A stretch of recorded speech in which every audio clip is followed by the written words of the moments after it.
Poi and Xiaowei recited lines from the newspaper over and over again, but quietly so as to not disturb the other laundrymen who had already settled in on their iron beds for the night. Sitting atop piles of customers' ketchup-stained tablecloths, Xiaowei would read the newspaper aloud, and then Poi would repeat his words, sending them out in a slow and deliberate manner.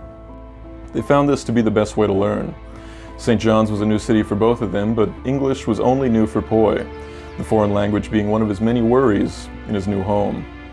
An invasion, Poi sounded out slow and hushed, an invasion from the Orient. Good, Xiaowei said, good. Let's keep going. An inferior type, Xiaowei read aloud, moving on to the next paragraph. Lower in the scale of humanity and civilization than are our people. It is undesirable to have a large colony of them here to live. They are a most peculiar people, nowhere do they merge with the people among whom they live. They keep to themselves and could never be expected to become what might be termed Newfoundlanders. Xiaowei put the paper down and sighed. You read out too much, Poi said in Taishanese. I only caught the ending. And what was the ending?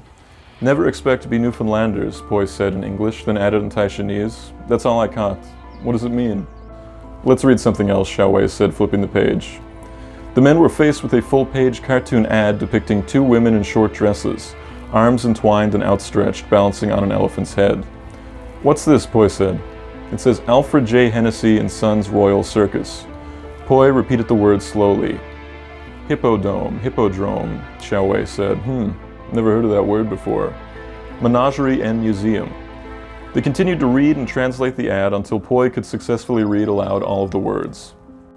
The Royal Circus Company will comprise of lady and gentlemen equestrian artistes, gymnasts, acrobats, and equilibrists, selected from the finest companies across Europe and America, also featuring Hennessy's clowns and grotesques, Hennessy's stud of educated horses and ponies, the famous trained elephants, an appearance from the great Wazini, and a chance to peek at the Chinese lady.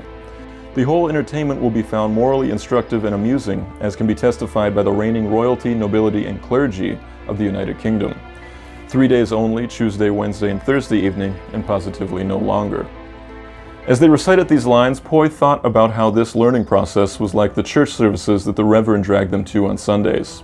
Repeated lines, hushed tones, as if the newspaper was a sacred biblical text. Church had been Poi and Xiaowei's only real respite from work in St. John's, the only place where they could go for leisure and also be reasonably sure that the locals wouldn't harass them for taking the jobs or taking the women or taking the fish or some other made-up allegation. But church was boring. The circus sounded fun. We should go to it, Poi said after repeating and learning the words for an hour. Do you think it's the same circus we saw on the train? Xiaowei paused for a moment before conceding that he had already forgotten the incident Poi was talking about.